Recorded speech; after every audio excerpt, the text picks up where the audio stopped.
Head coach ng Detroit Pistons na si JB Bickerstaff tila walang gaanong bilib sa Boston Celtics kahit bumalik na sa lineup si Jason Tatum. Sinabi nga nito, "Boston is a good team but we're not concerned about Boston." Sa ngayon, 2 panalo na lamang ang lamang ng Pistons sa Celtics sa standings kaya hindi imposible na maabutan sila kung magpapatuloy ang magandang takbo ng Boston.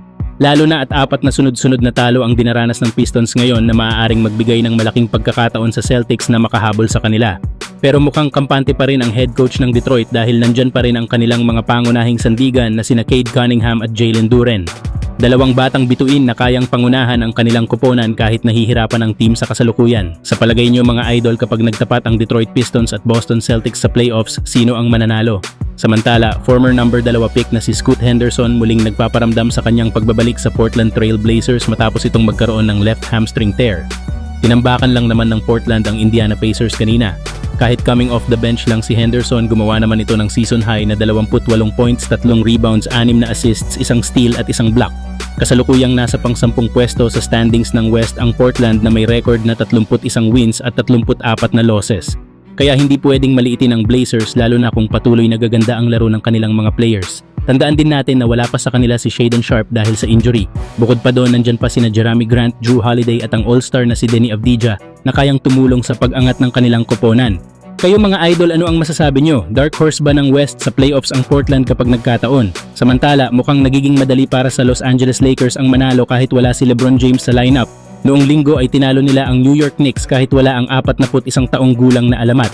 Sa season na ito, tuwing nauupo si LeBron sa bench at nasa court sina Luka Doncic at Austin Reeves, nagiging 9 na wins at 2 losses ang Lakers sa 11 games. Para sa marami, masaya silang makita na kapag binigyan ng pagkakataon sina Luka at Austin ay kayang akuin ang laro at talagang i-take over ang laban. Muli na namang ipinakita ni Luka at Reeves na kaya nilang akuin ang responsibilidad sa opensa. Sa laban kontra Knicks kanina, umiskor si Luka ng 35 points habang nagdagdag naman si Reeves ng 25 points. Hindi na kinailangan ng Lakers ng malaking ambag mula sa iba para makuha ang panalo. Kahit wala si LeBron ay tila may magandang ritmo ang koponan. Si Rui Hachimura ang pumalit sa pwesto ni James at nagtala ng 13 points at 7 rebounds, ngunit ang tunay na bida sa laro ay sina Luka at Reeves na parehong nagpakitang gilas. At hindi lang iyon. Noong isang araw ay nagpakita rin ng lakas ang Lakers matapos tambakan ang Indiana Pacers sa isang convincing na panalo. Sa ganitong klaseng performance, pinapatunayan ng Lakers na kaya nilang manalo kahit sino pa ang nasa loob ng court. Kayo mga idol, ano ang masasabi nyo? Hanggang saan kaya aabot ang Lakers sa playoffs kahit wala si LeBron James? Sagged. His decision-making manipulated help defenders, opening driving lanes and creating rhythm for Doncic in full orchestration mode. His composure bending the Knicks' schemes, drawing double teams that he dismantled with